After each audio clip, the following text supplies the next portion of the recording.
안녕하세요. 저는 20대 후반에 결혼해서 30대 중반에 이혼해서 혼자가 된 돌아온 싱글입니다. 항상 읽기만 하던 사연글을 제가 써보겠다고 생각한 이유는 세상의 모든 상간녀들에게 남의 눈에 눈물 나게 만들면 네 눈에는 피눈물이 난다는 걸 몸소 알려주고 싶어서예요. 말씀드렸다시피 저와 남편이 이혼하게 된 건 모두 상간녀 때문이었어요.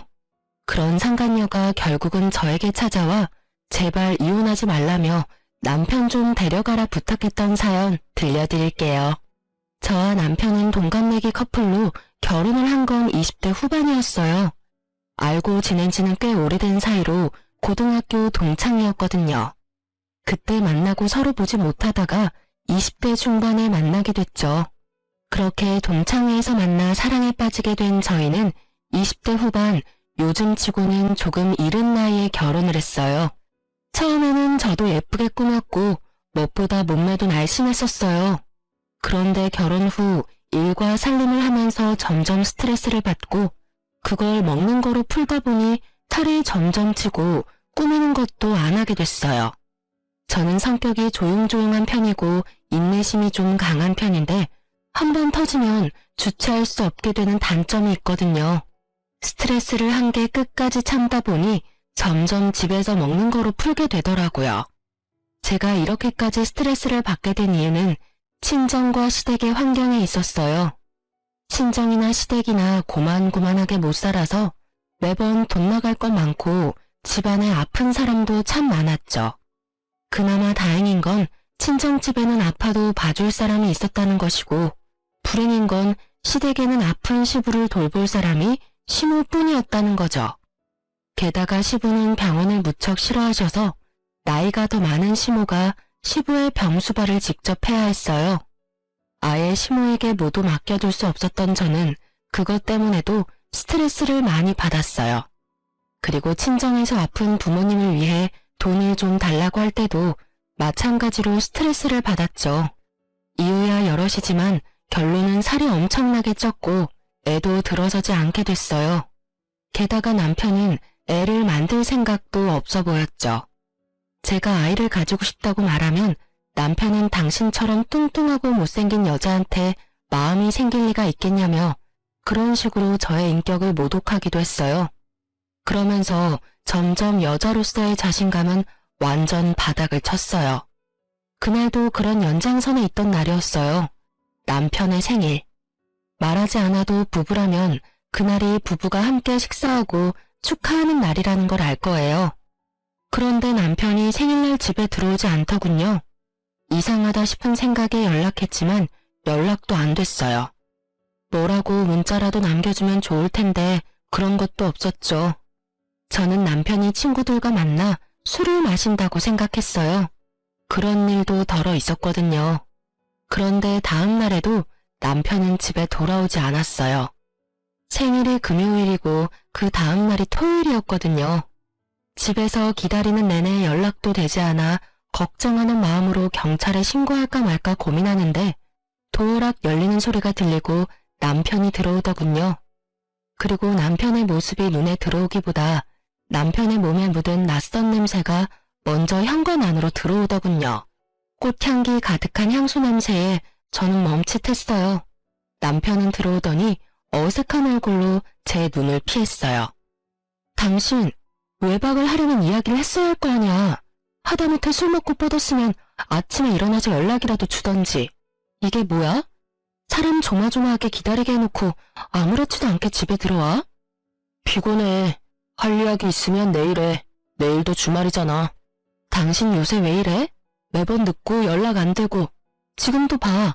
생일날 외박에 그 다음날 늦게 들어왔잖아. 지금 이 상황에 진정할 여자가 어딨어? 그래서 뭐가 궁금한데?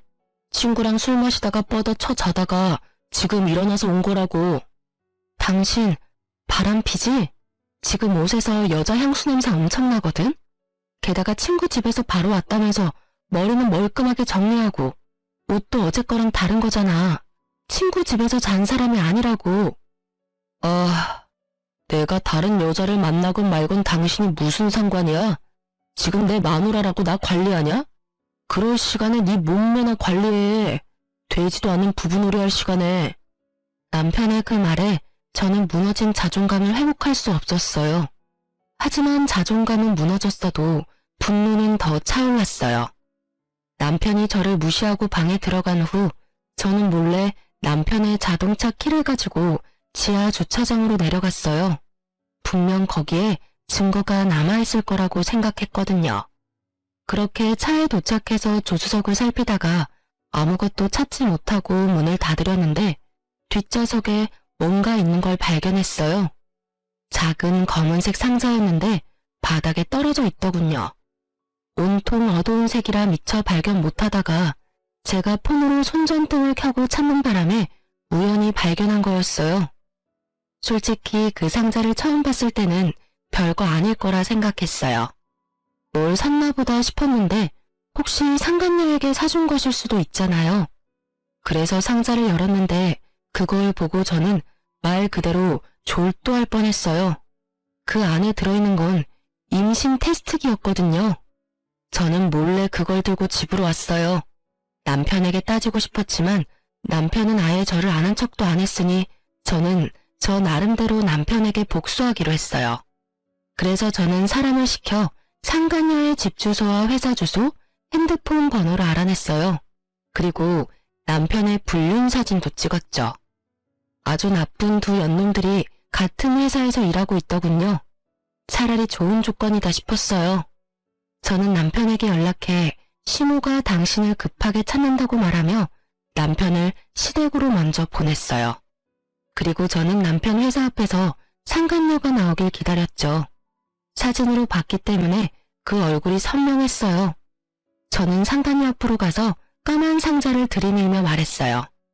이거 우리 남편 차에 흘렸던데 나랑 이야기 좀 할까? 여기서 소문 다 나도록 이야기해도 난 상관없어. 그 상자를 보던 상간녀 얼굴이 싸해지더군요. 본인도 알았겠죠. 제가 누군지. 그렇게 회사에서 좀 떨어진 공원에서 상간녀와 이야기를 나누게 됐어요. 이미 해가 지고 공원에는 사람 한 명 없이 조용하더군요. 우리 남편이랑 언제부터 만났어?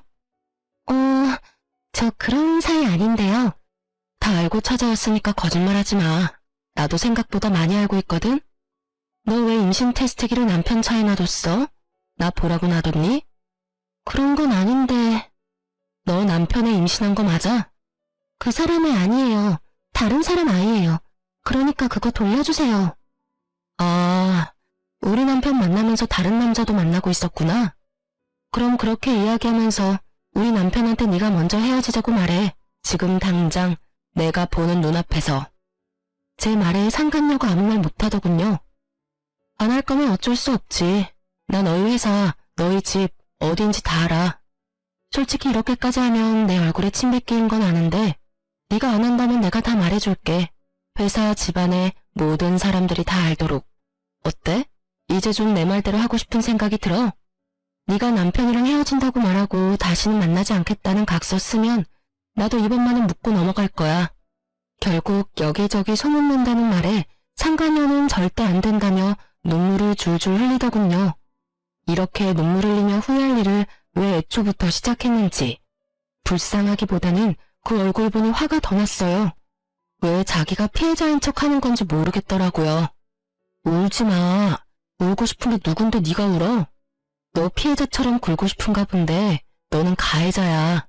다른 사람 괴롭히고 상처 준 피해자. 네가 한 짓이 어떤 짓인지 다른 사람들이 다 알게 해줄까? 결국 상간녀는 두 번 다시 만나지 않겠다는 각서를 쓰고 남편에게 헤어지자는 문자를 보냈어요. 저는 상간녀에게 말했어요. 네가 우리 남편이랑 다시 만나는 순간이 너한테는 지옥이 될 거야. 내가 네 집과 회사 모두 다 알고 있다는 것만 잘 알아둬. 그렇게 말하고 저는 집으로 돌아왔어요. 집에 오니 남편이 똥줄 빠지는 표정으로 저를 기다리고 있더군요. 상간녀가 갑자기 헤어지자 하니 자기 딴에도 무슨 일이 있었는지 눈치챘겠죠. 아니면 그 상간녀가 남편에게 하소연하며 전화했을 수도 있고요. 당신 누구 만나고 왔어? 신경 꺼. 네가 나한테 언제부터 신경 썼어? 내가 누굴 만나든 관심도 없잖아. 피곤하니까 먼저 들어갈게. 그렇게 말하며 집으로 들어오는 저를 남편이 붙잡더군요. 너 그 여자 만났어? 당신이 뭔데 그 여자 만나서 상처를 줘? 열린 입이라고 단 줄 아나. 야, 이 미친 새끼야. 상처는 내가 받았다, 이 새끼야. 너 지금 바람피니까 눈에 뵈는 게 없어? 나한테 이럴 게 아니라 내 앞에서 무릎 꿇고 빌어야 하는 게 정상 아니야? 미친 또라이 같은 새끼. 내가 그 여자 만나고 왔으면 뭐, 왜, 어쩔 건데. 그 여자 상처 줬으면 어쩔 거냐고. 유부남이랑 바람핀 여자한테 내가 유부남 만나지 말라고 했다고 그게 큰 죄가 돼? 죄는 너희가 저질렀지. 유부남 주제에 회사에서 불륜이나 저지르는 더러운 새끼. 속사포처럼 쏘아대는 제 말에 놀라 벙친 건 남편이었어요. 제가 그렇게 나쁜 말을 하는 것도 이렇게 흥분하는 것도 남편은 모두 처음 보는 것들이었거든요. 제가 참지 않으면 어떻게 되는지를 직접 본 남편은 적잖이 놀라는 표정이었어요. 상간녀가 헤어지자고 하니까 마음이 막 아프고 그래? 근데 어쩌냐? 네 마누라가 난데. 그리고 네 새끼랑 붙어먹은 상간녀가 당신이랑 같은 회사인 거 어디에 사는지 내가 다 알고 있는데. 한 번만 더 그년이랑 붙어먹어봐. 아주 내가 회사며 그 여자 집이며 다 찾아가서 동네방네 소문을 다 내줄 테니까. 거기에서만 소문낼 줄 알아? 우리 집 아파트에도 소문 다 내서 너 얼굴 못 들고 다니게 할 거야. 그런 짓 하면 당신 잡혀가는 거 몰라? 그런 거 할 생각도 하지 마. 괜찮아. 나도 그 짓 해놓고 편하게 살 생각 없어. 다 까발리고 나도 벌 받으면 되잖아. 유치장을 가든 벌금을 내든 감옥을 가든. 당신 어차피 나한테 관심 없는 거 아니었어? 그 여자 만나고 싶으면 이혼하고 해. 근데 나는 지금 당장 이혼해줄 생각 없거든? 그러니까 당신도 각 썼어. 그 여자랑 절대 안 만난다는 각 써. 제 말에 진심을 읽었는지 남편도 당황해하더군요. 그러더니 결국 각서를 썼어요. 그 각서가 유효하길 바라며 저와 남편은 다시 무늬만 부부인 생활을 이어갔어요. 자그마치 1년 동안 말이죠. 남편은 여전히 저와 함께 있는 걸 싫어하는 티를 냈지만 결국 그 각서와 상간녀와 자신의 안전을 위해 열심히 집에 돌아왔어요. 바람만 피지 않으면 된다고 생각했어요. 지금 당장은 내가 화가 났지만 시간이 지나면 풀릴 거라고. 남편의 마음을 돌리기 위해 다이어트도 시작했고요. 그런데 그런 제 노력 따위는 다 허사였죠. 남편 마음은 제게 돌아올 여지가 1도 없어 보였거든요.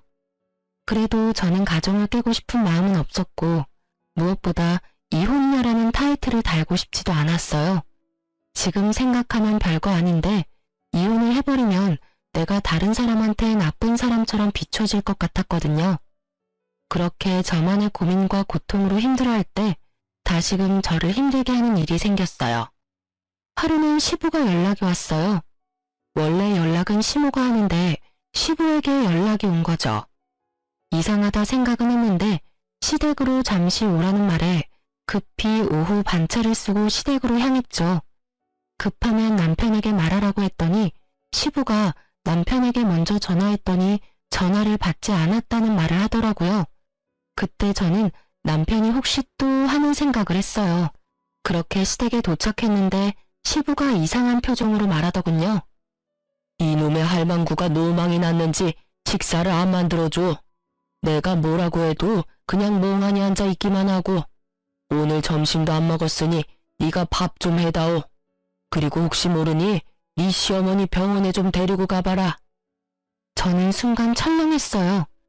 연세가 있으신 데다가 시부의 긴 병에 수발을 들던 시모에게 혹시 치매가 온 건 아닐까 하는 생각이 들었거든요.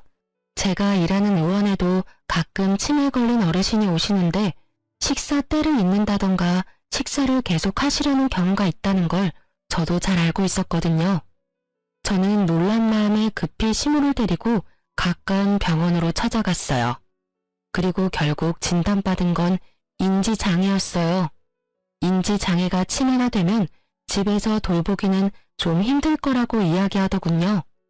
저도 다 아는 내용이라 더 실감이 났어요. 시모는 알고 있었는데 숨기고 있었던 듯해요. 저는 그 결과에 한숨이 절로 나오더군요. 일단 저는 시모를 데리고 시댁으로 갔어요. 아픈 시부 인지장애 진단받은 시모. 시부모에 대한 이야기를 하려고 남편에게 집으로 최대한 빨리 오라고 했어요.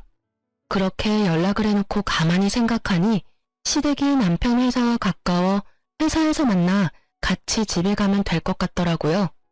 택시 타면 교통체증 감안해도 남편 퇴근 시간 전에는 도착할 것 같아서 저는 남편 회사로 향했어요.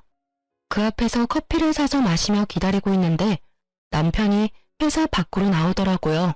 그것도 상간녀와 함께 둘이 하하호 웃으며 나오는데 완전 열이 받았어요. 헤어지라고 했으면 회사에서도 영 끊어야지. 저렇게 즐겁게 있으라는 이야기가 아니었잖아요. 열받은 저는 남편 앞에 나타났죠. 제 얼굴 보더니 남편도 그 상간녀도 너무 당황한 표정으로 저를 바라보더군요. 즐거워 보이네? 당신이 여기는 어떻게 집에 있는 거 아니었어? 집으로 가려다가 당신 퇴근 시간 맞출 수 있을 것 같아서 회사로 왔지. 그런데 의외의 장면을 보네? 내가 각서 2장 집에 가지고 있는 거 알지? 남편이 입을 꾹 다물더니 상간녀를 먼저 보내더군요. 저는 남편에게 일단 차에 타자고 말했어요.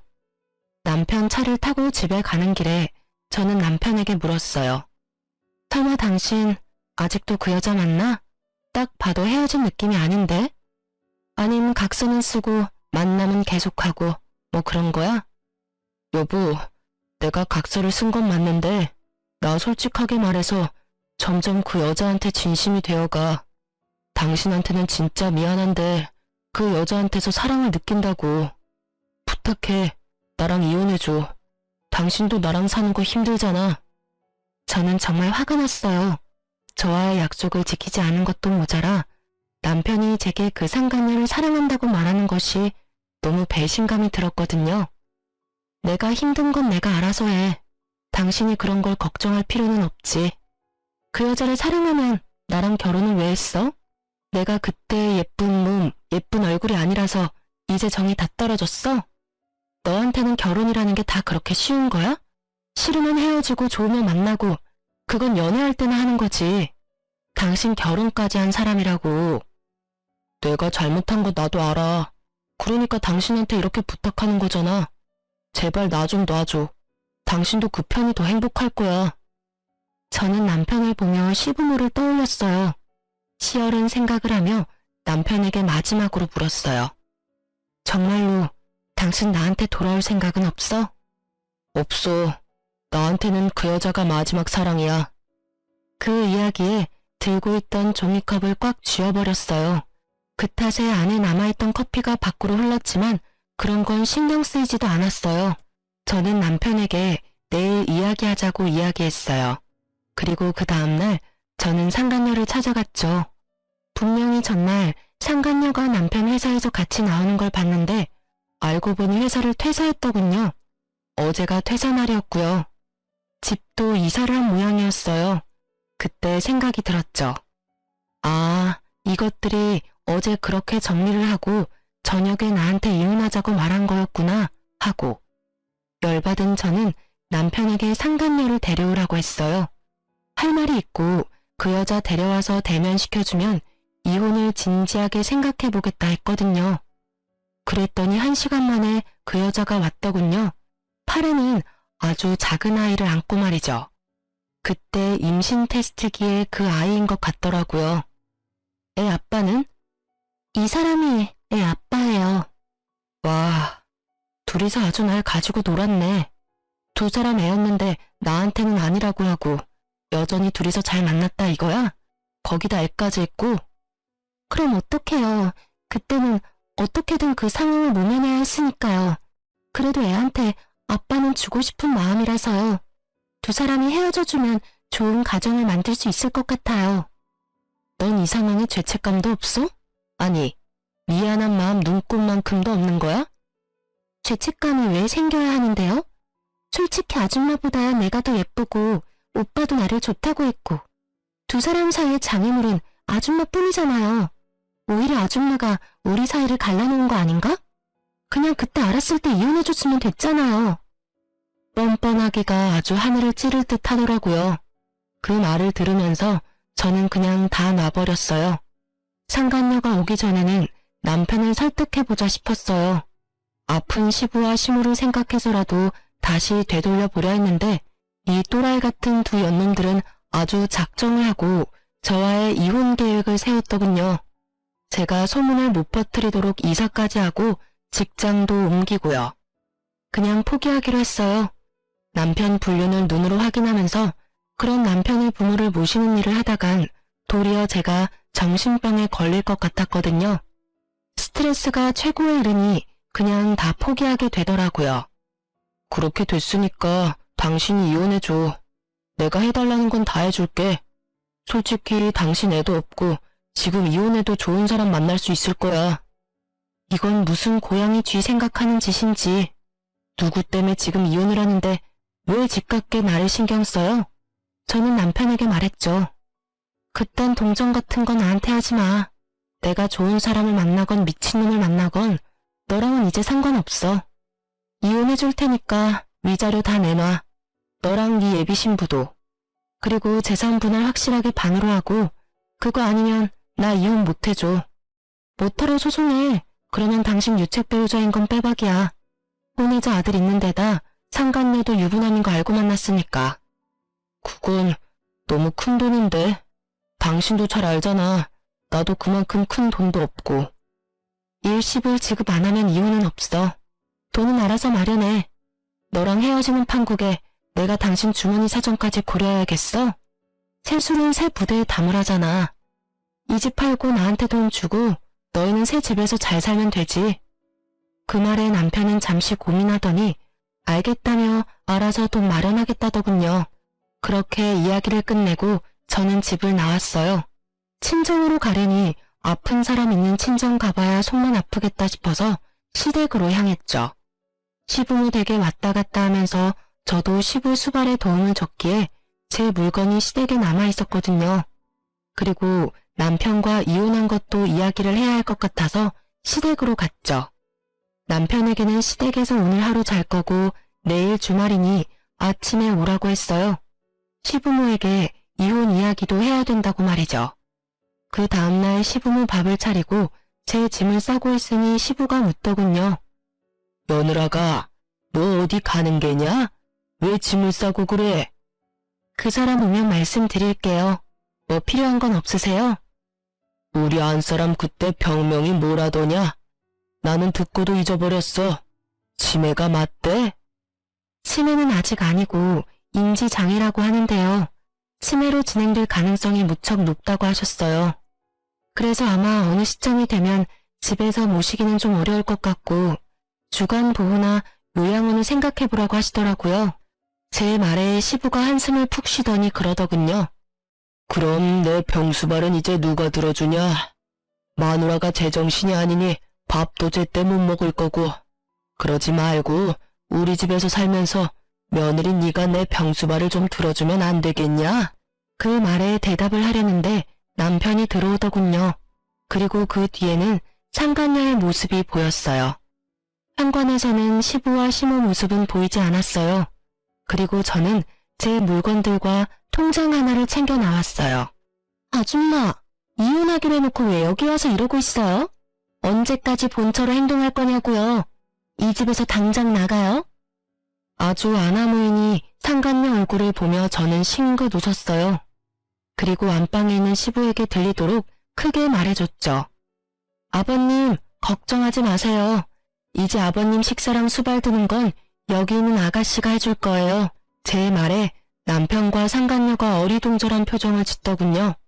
그래서 제가 친절히 말해줬죠. 그저께 아버님 전화 받고 어머님 모시고 병원 갔다 왔어. 아무래도 오랫동안 아버님 병수발도 하시고 우울증도 좀 있었던 게 화근이었는지 인지장애 진단받고 집에서 쉬고 계셔. 그 탓에 계속 아버님 식사 준비 시간도 잊으시고 항상 들던 병수발도 제대로 못하셔서 아버님이 걱정이 많았나 봐. 나더러 여기 살면서 병수발 들고 식사 준비 좀 해달라 하시잖아.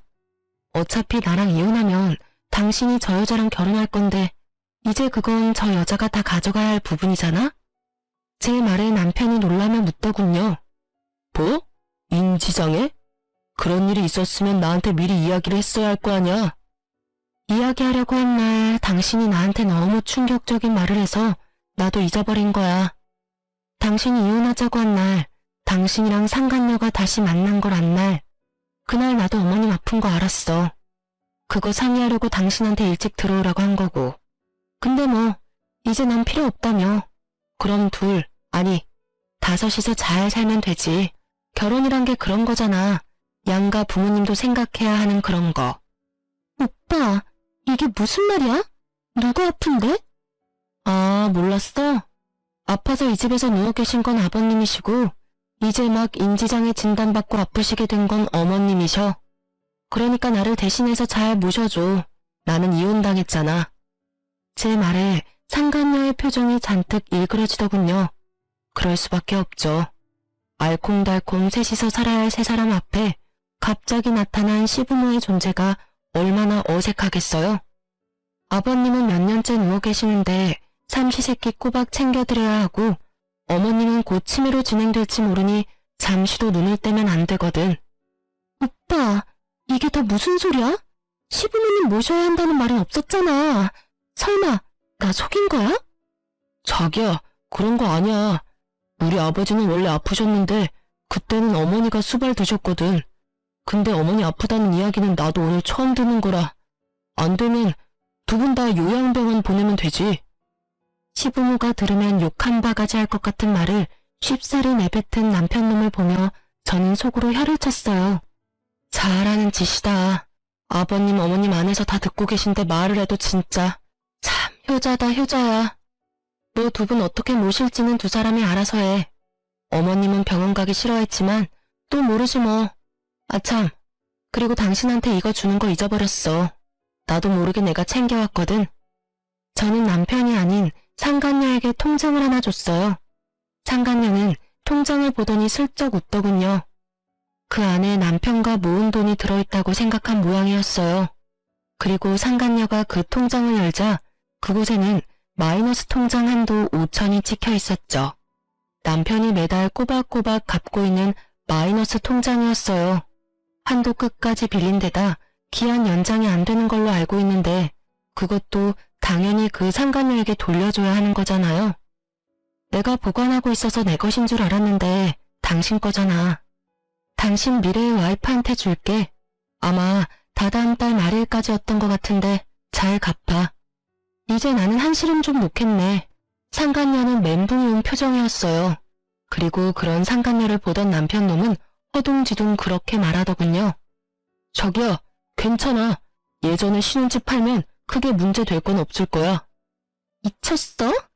이 돈을 다 갖고 어떻게 살아? 설마 이딴 돈 갚으라고 나한테 결혼하자고 한 건 아니지? 이러면 완전 사기 결혼이라고. 걱정 말라니까. 부모님은 병원 보내고 우리가 이 집 들어와서 살면 되지. 아니면 이 집도 팔고 새 집으로 이사 가자. 애써 행복회로 돌리는 남편과 상간녀를 보니 웃음만 나더군요. 그렇게 쉽게 해결될 일들은 아니거든요. 시부모의 집이 어떤 상황인지도 모르고 상간녀랑 바람피느라 본가가 어떻게 돌아가는지도 모르는 남편놈을 보니 웃기지도 않았지만 알려줄 의리가 제게 있을 리가 없잖아요. 나중에 알고 피부도록 놔두는 게 훨씬 나을 테니까요. 그러고 보니 좀 걱정이 되더군요. 합의로 했다가 돈 안 주면 말짱 도루묵인데 싶었어요. 그래서 합의 아니라 소송으로 하자고 했어요. 우리 합의하기로 한 거 혹시 모르니까 소송으로 하자. 당신한테 받을 수 있는 거 다 받아내려면 소송이 가장 확실할 것 같으니까. 그리고 상간녀 소송도 할 테니까 둘 중에 누가 내든 확실하게 돈 줘. 그럼. 저는 그렇게 말하고 남편과 상간녀를 두고 친정으로 돌아왔어요. 그리고 남편과 소송에 돌입했죠. 당연한 말이지만 남편과 상간녀가 저를 이길 순 없었고 제가 원하는 바는 거의 다 이루고 이혼이 이제 코앞이었죠. 애가 없어서 그나마 짧게 걸렸음에도 몇 달을 허비했어요. 그래도 제가 원하는 결과에 가깝게 판결이 났어요. 제가 이혼 후에 가장 먼저 한 게 뭔지 아세요? 필라테스 예약하는 거였어요. 남편과 결혼하고 찐 살들, 남편과 함께 떠나보내기로 작정했거든요. 이제 신경 써야 할 건 제 인생뿐이었으니까요. 정말 마음 편하게 살도 빼고 열심히 꾸미고 취미생활도 동호회 생활도 열심히 했어요. 그리고 몇 달 안 돼서 제가 일하는 병원으로 상간녀가 울상인 얼굴로 찾아왔더군요. 아줌마, 이혼하지 마. 제발 다시 당신 남편 좀 데려가. 그 시댁 사람들도 다 데려가고. 다짜고짜 저를 보더니 사정사정하며 매달리는 상간녀를 보니 그동안 아주 된통 당했다는 걸 알 수 있었어요. 그 예쁘던 얼굴은 다 상하고 그 상간녀도 저처럼 살이 오르기 시작하더군요. 시댁과 남편이 주는 스트레스가 생각보다 상당한 것 같더라고요. 당연한 일이었죠. 자기 생각대로 된 건 결혼 그 자체뿐이고 나머지는 다 생각과 빗나가 버렸을 테니까요. 여기 와서 이러면 곤란한데요? 전 남편이랑 저는 이제 남남이고 저는 법적으로 이제 곧 싱글이에요. 그리고 당신은 제 전 남편의 여자친구고요. 그리고 너무 웃기네요. 헤어지라 할 때는 못 헤어진다더니 정작 둘이서 저를 이혼하도록 만들고 나서는 이제 와서 이혼하지 말라니 어느 장단에 춤춰야 할지 모르겠네요. 애랑 셋이서 알콩달콩 잘 살면 되지 왜 저한테 와서 이상한 소리 해요? 가족 셋이서 행복하게 살고 싶다 해서 헤어져 줬는데 뭐가 부족해요? 제가 빈정대며 이야기하는 걸 눈치챈 듯 했지만 상간녀는 아주 절박하게 저한테 매달려 말하더군요. 우리 애 그 남자 아이 아니에요. 그러니까 제발 이혼하지 말고 그 사람 좀 데려가요. 진짜 미쳐버리겠어. 시부모는 잠시도 가만히 있지 못하도록 만들지 그 사람은 이런 나 무시하고 집안일까지 완벽히 해내기를 바라지. 그 와중에 그 사람 빚까지. 거기다 지금 당신이랑 이혼해서 내야 하는 위자료랑 재산 분할 생각하면 지금 눈앞이 어질어질하다고. 아줌마, 나 이렇게는 못 살아. 그러니까 당신한테 다시 돌려줄 테니까 둘이서 잘 살아요.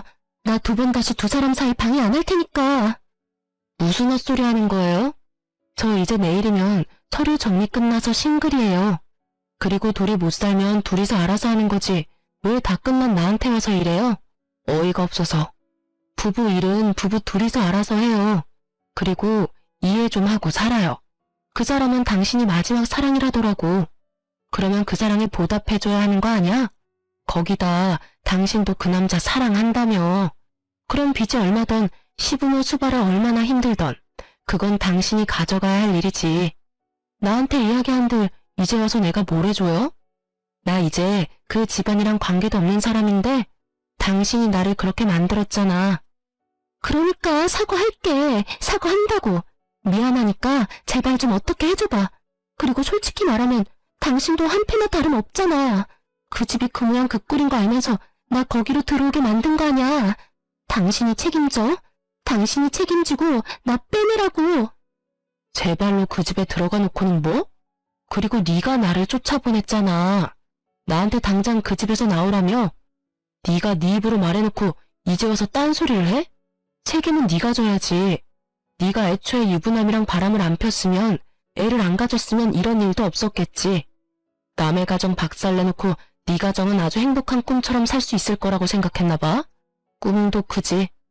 너 같은 상간녀가 잘 되면 그거야말로 세상이 이상한 거지. 네가 왜 그런 일 당하나 싶지? 다 네가 만든 업보야. 네가 저지른 일에 대한 대가고. 그러니까 끝까지 책임지고 그 남자 맡아줘. 괜히 나한테 떠넘기려 하지 말고. 저는 꽥 소리를 지르고는 목을 다듬었어요. 그리고 저희 병원 명함을 하나 꺼내서 줬어요. 시부모 모시기 힘들면 전문 병원에 맡겨. 물론 돈은 다 받을 거고 할인 같은 건 안 돼. 환자가 너무 싫어하거나 폭력적이어도 안 되고. 둘이서 잘 상의해서 결정하고 연락 줘. 우리도 환자 유치 요즘 많이 하려고 하거든. 힘들어서 저한테까지 와서 하소연하는 환장하다 못해 속이 썩어 문드러져 가고 있는 상간녀에게 병원 영업까지 하고 저는 망연자실한 상간녀를 두고 병원으로 들어와 버렸어요. 그리고 나중에 알게 됐죠. 그 상간녀가 그 짧은 몇 달 동안 어떻게 지냈는지. 당시에 저는 상간녀가 회사를 퇴사한 줄 알았는데 그게 아니라 육아휴직 중이었다고 하더라고요.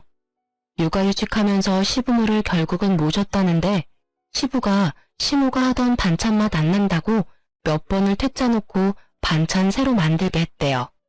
거기다 시모는 저와 전 남편이 이혼한 뒤 스트레스를 받아서 그런지 치매가 생각보다 일찍 왔고요. 계속 말썽을 피워서 상간녀가 잠시도 쉴 틈이 없었다더군요. 게다가 저한테 위자료까지 줘야 해서 신혼집을 처분한 돈 중에 남은 돈은 또 없었던 것 같더라고요. 재산 분할도 분할이었지만 남편과 상간녀 두 사람이 각각 저에게 줘야 할 위자료도 있었거든요. 그것만으로도 감당이 안 되는데 마이너스 통장까지 있었잖아요. 기한 연장이 안 돼서 결국은 바로 갚아야 했는데 돈 없어서 시부모 집까지 팔려고 했다고 하더라고요. 그런데 막상 뚜껑 열어보니 시부모 집도 담보대출로 한도 끝까지 대출 끌어당긴 상태였고 팔아봐야 몇 천만 원 팔고 나와서 전세를 얻을 수 없는 상황이라 결국은 상간녀 명의로 돈을 좀 빌린 것 같더라고요. 저는 그렇게 될 줄 다 예상했었어요. 그걸 예상 못한 건 전 남편이었죠. 솔직히 그런 현실 같은 건 다 내다버리고 상간녀와 달콤한 꿈이나 꾸던 놈이 뭘 할 수 있었겠어요. 상간녀도 전 남편도 꿈에서 깨어나 혹독한 현실을 마주하는 것밖에 별 도리가 없었겠죠. 상간녀가 다녀가고 며칠 지나지 않아 전 남편이 저희 병원 앞에서 저를 기다리고 있더군요. 제가 전화를 모두 무시했더니 직접 앞에서 기다리고 있었던 거였어요. 그 상황이 너무 웃겼어요. 이혼 전이랑은 정반대였거든요. 항상 대화하려면 제가 가야 하고 제가 기다려야 했는데 이제는 전 남편이 저와 대화하기 위해 애쓰는 걸 보니 밖으로 나온 저를 보고 전 남편이 살짝 놀라더군요. 저도 그간 살을 많이 뺐거든요. 거의 15kg를 운동과 식이 조절로 감량했으니까요. 생각보다 빨리 예전 몸으로 돌아오고 있었죠. 사실 스트레스를 덜 받으니 폭식이 줄어서 빠진 것도 있긴 했죠. 어쨌든 예전 모습으로 돌아가고 있던 제 모습에 놀란 건지 전 남편이 살짝 놀라더군요. 당신 못 알아볼 뻔했어. 완전히 옛날처럼 돌아왔네. 우리 이야기 좀 할까? 당신한테 중요하게 할 말이 있어. 난 당신이랑 할 이야기 없는데? 우리 이제 헤어졌고 서류 법적으로 정리 다 끝났고 뭐가 필요한데? 나는 당신한테 이제 필요한 것도 원하는 것도 없어. 잠깐 내 말 좀 들어봐. 나 이혼하고 그 여자랑 살면서 한시도 당신 생각 잊어본 적이 없어. 정말 그 여자는 진짜 최악이었던 것 같아. 내가 정말 사랑하고 나를 정말 사랑해주는 여자는 당신뿐이었다는 생각을 해. 자다가 봉창 두드리는 소리를 하는 전 남편을 보니 저는 오히려 말을 잇지 못하겠더라고요. 무슨 헛소리야? 사랑? 너 나한테 사랑이라는 단어 말할 자격도 없거든? 너의 마지막 사랑이 너의 상간녀라는 걸 내가 직접 너한테 들었는데 무슨 사랑 타령이야. 하고 싶은 말이 뭔데? 무슨 일 있어? 설마 그 여자 도망갔니? 제 말에 전 남편이 침울하게 고개를 끄덕이더군요. 그럴 줄 알았다고 말하려다 꾹 참았어요. 애는? 애도 데리고 갔어. 종이 한 장 놔두고. 유전자 검사 결과 내 아이도 아니었더라고. 뭐? 내 애가 아니라 딴 남자애였다고. 그러니까 그 여자가 진짜 나쁜 년이라고. 당신한테는 진짜 미안했지만 나도 그 여자한테 당한 거나 마찬가지라고. 애 가졌다고 속이고 나랑 결혼하고 싶다고 했잖아. 그래놓고 시부모 모셔야 하고 내 빚 조금 있는 걸로 좀 압박받으니까 도망가 버리더라고. 집에 있는 돈 되는 물건 다 팔아서. 딱 보니 여자도 빚질 생각은 없어 보였고 값비싼 물건 팔아서 자기 명의로 돈 된 거 다 갚을 생각이었던 것 같더라고요. 근데 그 여자 도망간 거랑 나랑은 무슨 상관인데? 상관이 왜 없어? 우리 사이를 방해하던 여자가 사라졌다고. 그러니까 당신이 이제 나한테 와도 된다는 말이지. 당신 어쩔 수 없이 나랑 이혼했잖아. 그러니까 다시 제자리로 돌아와. 우리 사이를 방해하던 여자. 얼마 전까지 마지막 사랑이라던 여자를 그렇게 말하는 전 남편을 보니 속에서 토가 나올 것 같더라고요. 저놈은 머릿속에 대체 뭐가 들었나 하고요. 저한테 한 말 따위는 아주 까맣게 까먹어버렸는가 아니면 저놈에게 사랑이란 입맛대로 바뀌는 건가 싶었죠. 아주 똥을 싸요. 제자리는 무슨 제자리? 우리가 헤어진 게 제자리야 이 또라이야. 상간녀 도망가고 나니까 누구 하나라도 시부모 수발 들어줄 여자 찾고 싶어? 나는 죽었다 깨나도 당신한테 돌아가는 일 없어. 그러니까 뻘짓 그만하고 돌아가서 시부모님이나 잘 모셔. 상관녀 없으면 너 혼자 모셔야 될 거 아니야. 여보, 다시 생각해봐. 당신은 끝까지 이혼 원하지 않았잖아. 그러니까 그때 나를 멈춰 세웠었어야지. 왜 벌써 다 떠나가고 뒤늦게 손을 흔들어? 늦어도 한참은 늦었어. 그런 말할 거면 2번 다시 찾아오지 마. 한 번 더 찾아오면 스토커로 신고해버릴 거니까. 결국 저의 빠른 손절에 전 남편은 떨어져 나갔죠. 상간녀며 전 남편이며 아주 바람직하고 비참한 결과를 맞이했더라고요. 뿌린 대로 거둔 거라는 말이 딱 맞더라고요. 그러게 왜 유부남을 건드려서 이런 일을 만들었는지, 유부남 주제에 젊은 여자랑 왜 바람이 났는지, 그걸로도 모자라 불륜하는 인간들 주제에 본처 내쫓고 자기들끼리 하하호호 가정을 꾸리려고 했는지, 이런 꼴 보여주려고 그랬나 싶더라고요. 상간녀들이 이런 사연글을 읽지는 않겠지만 정말 이참에 말해주고 싶네요. 남의 가정사 제대로 알지도 못하고 작업 걸면 나중에 피 보는 것은 너다 라고 말이죠. 저야 그 상간녀 덕분이라고 해야 할까요? 수발과 전 남편의 빚 지옥에서 구사일생으로 빠져나올 수 있어 다행이었지만 말이에요. 저는 지금은 완전히 결혼 전 모습으로 돌아갔어요. 전 남편 때문에 완전 개박살난 제 멘탈과 자존감도 이제 거의 다 돌아왔고요.